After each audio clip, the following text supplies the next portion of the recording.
The standard work on the Holocaust is The Destruction of the European Jews by Professor Raoul Hilberg. It comes in 3 volumes. To the right is the condensed version for students. We'll be using the 3-volume version, published in 1985. Here's Raoul Hilberg from the movie Shoah, directed by Claude Lanzmann. In all of my work, I have never begun by asking the big questions because I was always afraid that I would come up with small answers, and I have preferred, therefore, to address these things which are minutiae or detail in order that I might then be able to put together in a gestalt a picture which, if not an explanation, is at least a description, a more full description of what transpired. On page 1219, there is a table showing the number of deaths broken down into categories. Hilberg put the total Holocaust deaths at 5.1 million. I know you've heard the 6 million number, but Hilberg, having researched the subject for 40 years at the time the book came out, arrived at an estimate of 5.1 million. Hilberg gives a breakdown of the deaths that occurred at the camps. Here we can see that 1 million deaths occurred at Auschwitz. The next 3 camps, Treblinka, Belzec, and Sobibor, are thought of as their own separate category because they were run so similarly. They are sometimes called the Operation Reinhardt death camps. Together they equal more deaths than Auschwitz, 1.5 million. These 3 camps equal a little under 1/3 of the Holocaust, and it's these 3 camps that we're going to be looking at for the rest of this video. The Operation Reinhardt death camps worked like this. Jews were ordered onto trains. Some were told they were being shipped east, where they would find work. At a point in the journey, they were told that everyone needed to get off at the next stop to transfer to a different train, and due to a typhus epidemic spread by lice, they would also shower and be deloused here. The passengers would step out of the train into a narrow passageway between the train and this building right here, and walk to the left. There were fake signs to make them think they were at a real train station. That white thing there at the end of the building is actually this sign here. Notice the people on the left who have just passed the corner of the building. You'll be able to see them in the distance in the next image. They would gather in a group in this area and then be led through this gate where you see the red arrow. That same gate is in the lower right of this aerial photo. The men would go to their right and the women into the building on their left, where they would check in their belongings and strip naked for what they were told would be a shower. The men would walk in this direction to join the women at the entrance to a dirt path known as the tube, a path that led to the gas chamber. This red arrow here is in the same place as this red pointer in this aerial view. Entering this path, they'd walk down here, the path taking them around these trees to the entrance of the diesel gas chambers. Sobibor, Belzec, and Treblinka were all run like this. Let's look at a map rather than a model. The main train track line was right here. The train to Treblinka would pull in onto these rails, and the people would get out right here. They would walk along here. That sign I pointed out would have been about right here on the map. So they'd come into this area, this courtyard, and then they would walk through this gate in the fence. The men would come over here, check in their belongings and strip naked. And the women would go over here and check in their belongings and strip naked. Then they would enter what was called the tube right here. This was the pathway to the gas chamber. Here's a model of the Belzec gas chamber sitting on a wood table. Inside there are 6 chambers, each about the size of a small bedroom. Here's one of the 6. You can see a man inside working on removing the dead bodies. A hallway runs down the middle.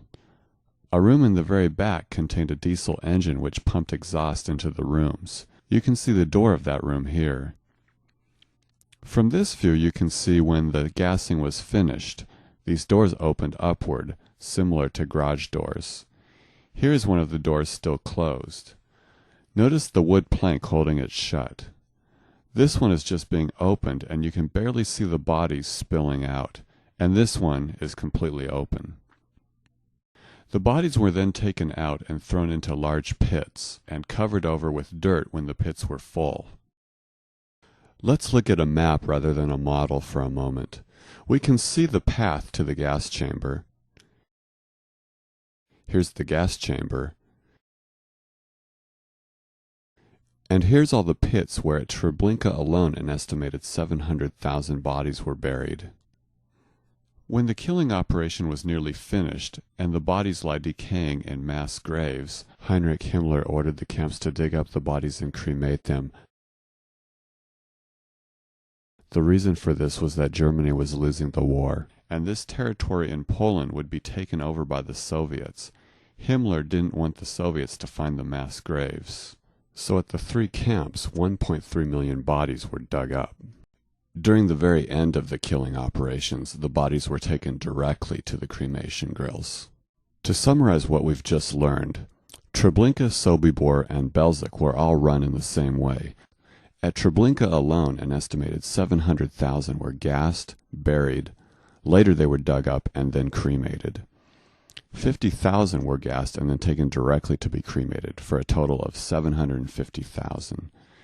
At all 3 camps, Treblinka, Sobibor, and Belzec, an estimated 1.3 million were gassed, buried, dug up, then cremated, with an estimated 200,000 gassed and then cremated.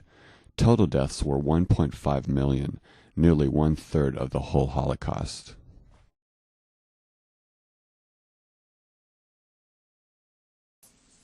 At the bottom of most every page in Hilberg there are sources or footnotes. They are in text slightly smaller than the book's text. It's what Hilberg read in order to then write his book. What would happen if we looked at some of these sources?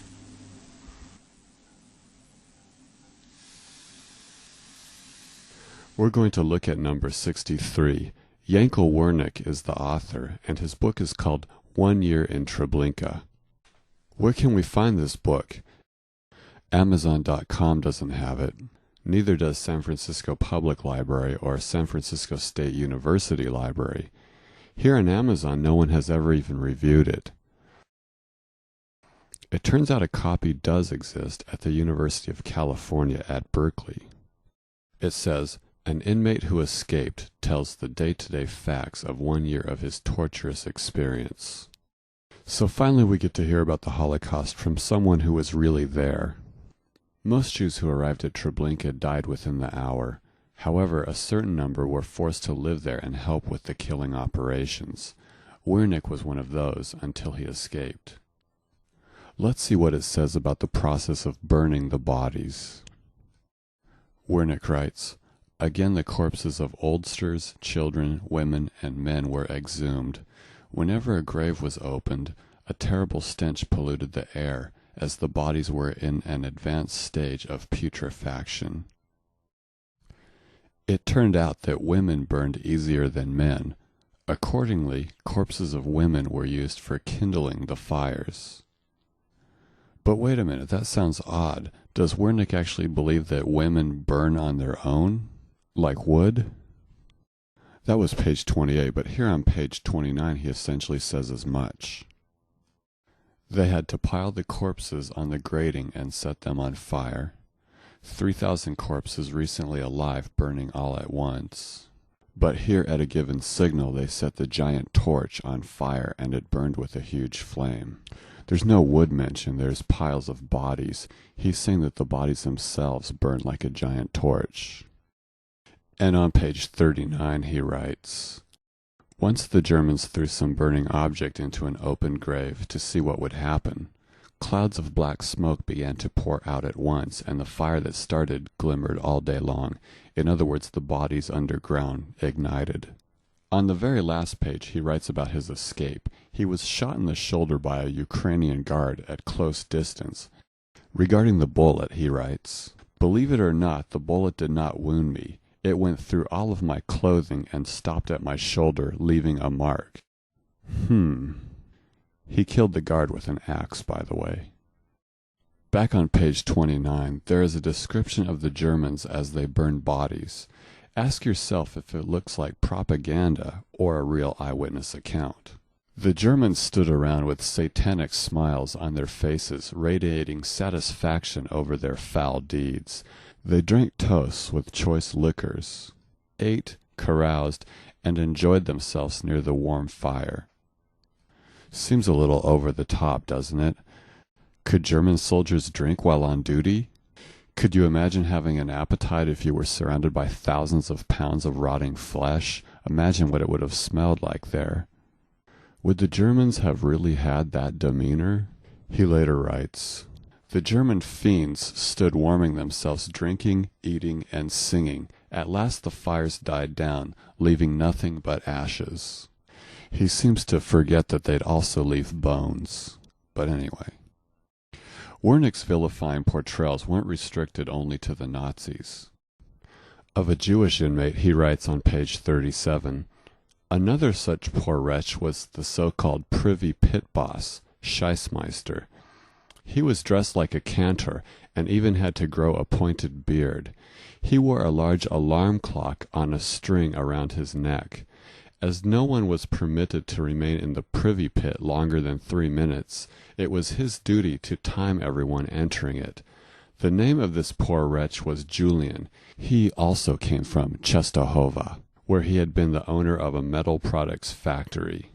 Would the German soldiers really have done something this ridiculously theatrical? And owner of a metal products factory. Consider. This book was published by the American representation of the General Jewish Workers' Union of Poland.